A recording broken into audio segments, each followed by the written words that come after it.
Assalamualaikum warahmatullahi wabarakatuh. Perkenalkan, nama saya Marti Rahmawati, program studi akuntansi Universitas Mercu Buana. Dalam video kali ini, saya akan membahas terkait bagaimana cara melakukan pengukuran validitas dan juga reliabilitas dengan menggunakan program SPSS. Tugas ini dibuat untuk memenuhi tugas besar 1 pada mata kuliah Statistik Bisnis. Pada dasarnya, pengujian validitas dan reliabilitas ini diwajibkan sebagai salah satu uji kualitas data ketika data diperoleh melalui sumbernya secara langsung atau kita sebut sebagai data primer. Uji validitas mempunyai arti sejauh mana ketepatan dan kecermatan suatu alat ukur dalam melakukan fungsi ukurannya. Dasar keputusan dalam uji validitas yaitu yang pertama, apabila R hitung lebih besar dibandingkan R tabel, maka data dinyatakan valid. Yang kedua, apabila nilai signifikansi lebih kecil dari 0,05 dan bernilai positif, maka data juga dinyatakan valid. Sedangkan uji reliabilitas digunakan untuk mengetahui konsistensi dari instrumen sebagai alat ukur, sehingga hasil suatu pengukuran dapat dipercaya. Dasar keputusan dalam uji reliabilitas yaitu suatu konstruk atau variabel dikatakan reliable jika memberikan nilai Cambridge alpha lebih besar dari 0,60.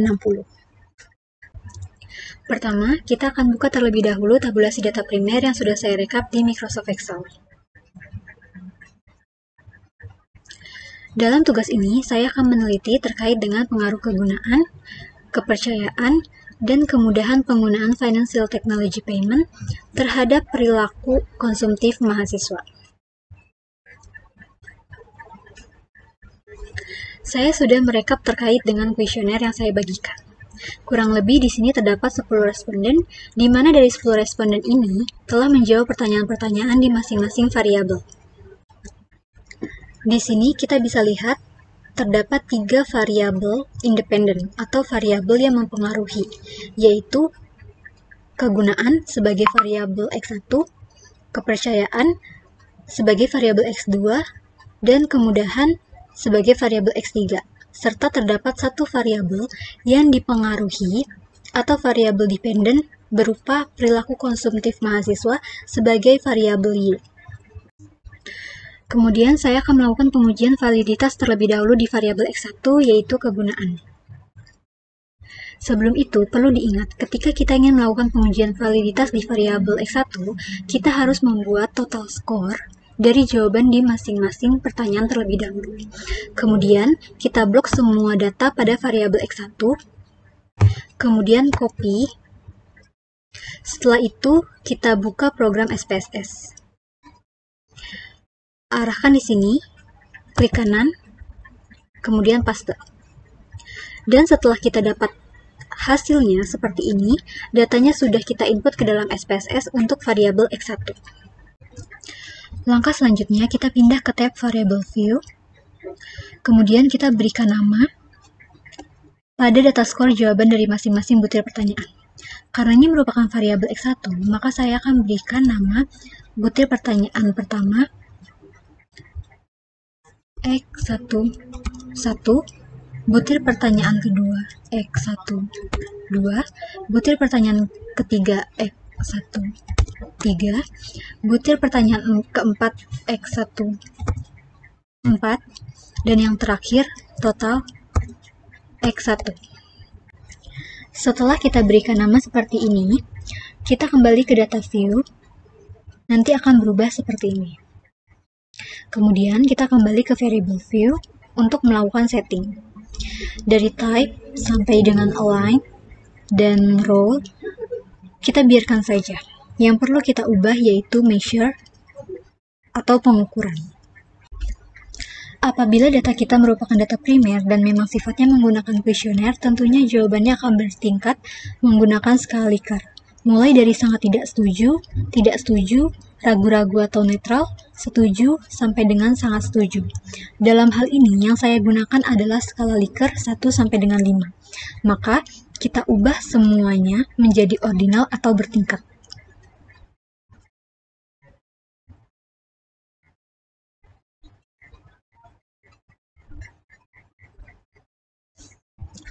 Setelah kita melakukan setting, artinya persiapan data kita sudah selesai. Maka langkah selanjutnya yaitu melakukan uji validitas terlebih dahulu. Caranya dengan klik Analyze, kemudian pilih Correlate, Bivariate. Setelah kita klik, Pindahkan semua variabelnya, baik skor butir-butir pertanyaan maupun skor total, kita pindahkan ke kanan. Kemudian, pada bagian option, pastikan tidak ada yang di checklist, kecuali exclude space pairwise. Lalu klik continue. Pada bagian style, pastikan tidak ada terisi satupun, lalu klik cancel. Dan di bagian bootstrap, pastikan perform bootstrapping tidak di checklist, lalu klik continue. Untuk correlation coefficients percent, test of significance to tail, kemudian checklist flag significant. Kemudian klik OK. Setelah itu, keluar hasilnya seperti ini. Untuk melihat apakah data yang kita buat itu valid, maka ada dua cara. Namun sebelum itu, kita pastikan dulu bahwa data yang diolah oleh SPSS sudah sesuai dengan data yang kita input. Caranya dengan melihat N-nya atau jumlah respondennya. Di sini ada 10. Kita cocokkan dengan jumlah data yang kita input di dalam SPSS. Ternyata juga sama 10. Artinya, semua data berhasil diproses dengan baik.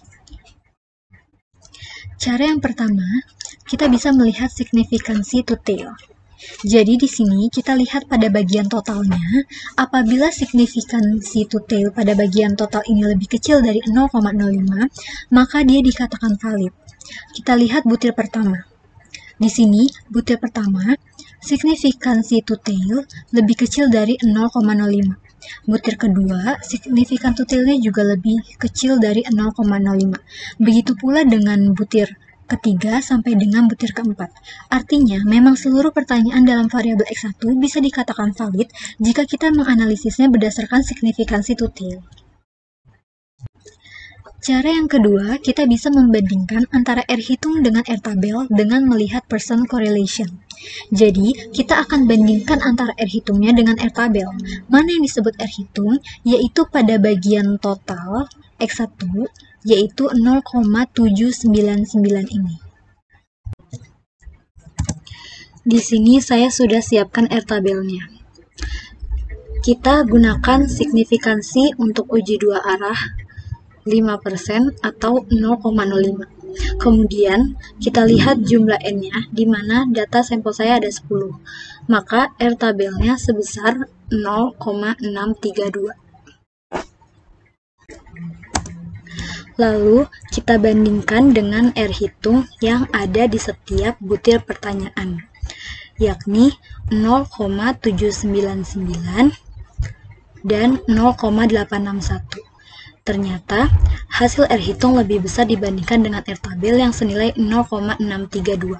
Artinya, baik dengan menggunakan analisis signifikansi to tail maupun percent correlation, maka semua menyatakan bahwa data yang kita input valid.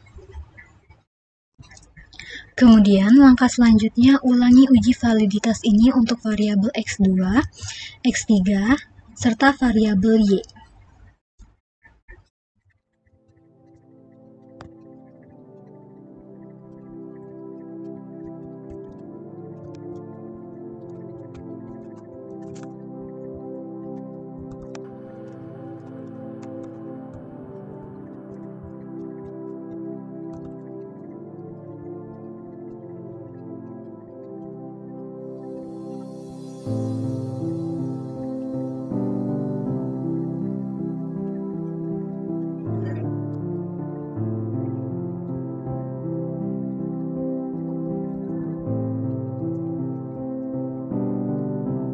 Untuk variabel X2 didapatkan hasil seperti ini.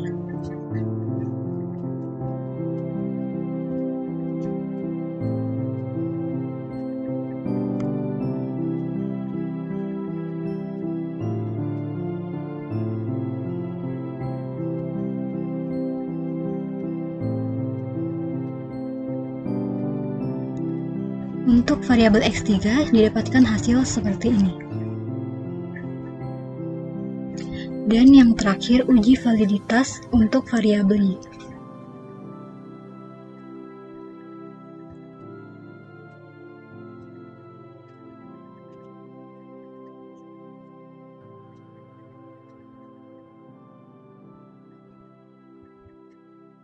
Dan ini hasil untuk variabel Y. Setelah semua variabel sudah kita lakukan uji validitas, data-data ini kemudian saya pindahkan ke dalam tabel.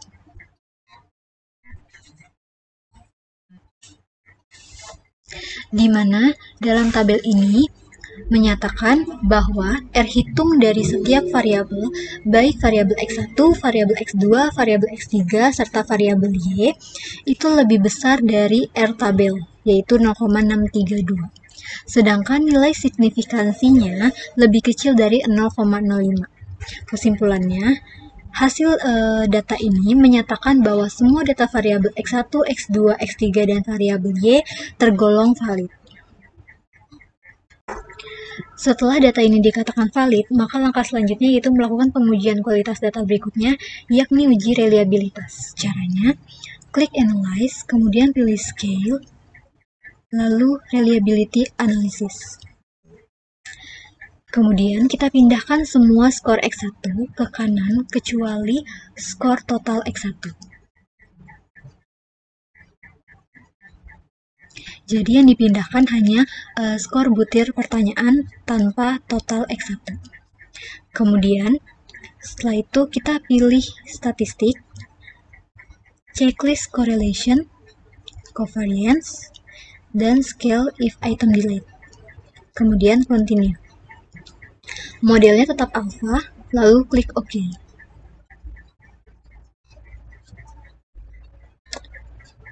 Ini hasilnya. Setelah hasilnya keluar, yang kita baca pada dasarnya yaitu Case Processing Summary. Namun, kita lihat terlebih dahulu total N atau jumlah respondennya. Di sini tertera total N-nya sama dengan 10. Hal ini sangat sesuai dengan data yang telah kita input di awal. Artinya, semuanya berhasil diproses di dalam SPSS. Untuk melihat apakah sebuah data atau butir pertanyaan ini reliable atau tidak, maka kita bisa melihat pada bagian reliability statistik Cronbach alpha. Suatu konstruk atau variabel dikatakan reliable jika memberikan nilai Cronbach alpha lebih besar dari 0,60. Sedangkan nilai Cronbach alpha yang kita dapat lebih besar dari 0,60 yakni 0,849. Hal ini membuktikan bahwa uji reliabilitas pada variabel X1 dinyatakan reliable.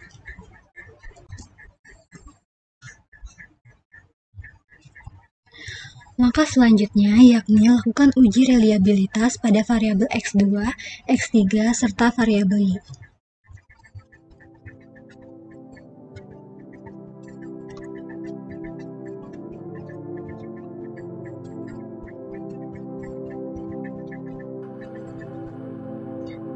Pada variabel X2, Cronbach alpha didapat hasil 0,848. Maka variabel X2 dinyatakan reliable.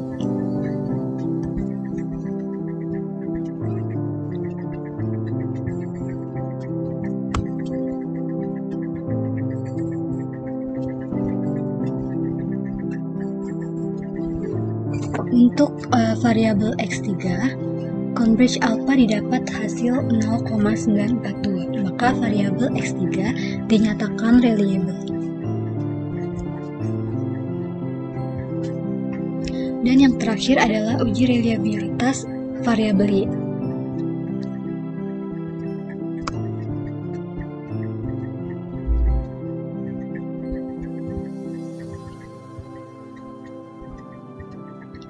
Pada variabel Y, Cronbach alpha didapat hasil 0,761, maka variabel Y juga dinyatakan reliable.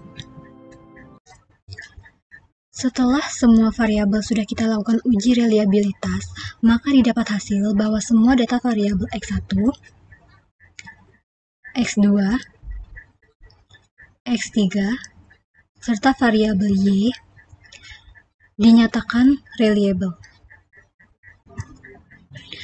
Setelah semua data selesai diuji, maka dapat disimpulkan bahwa semua butir pertanyaan dari setiap variabel, baik variabel X1, X2, X3, dan variabel Y dikatakan valid dan juga reliable. Ketika semua variabel sudah diuji, baik melalui uji validitas maupun uji reliabilitas, kita bisa menyimpan file dengan cara klik file, kemudian save as. Pilih dokumen, kemudian beri nama.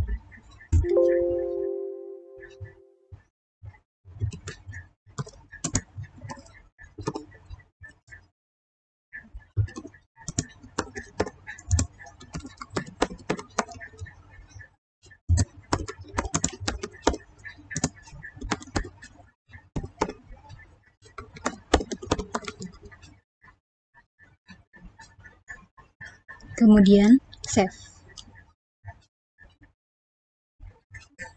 Sekian penjelasan dari saya, kurang lebihnya mohon maaf. Wassalamualaikum warahmatullahi wabarakatuh.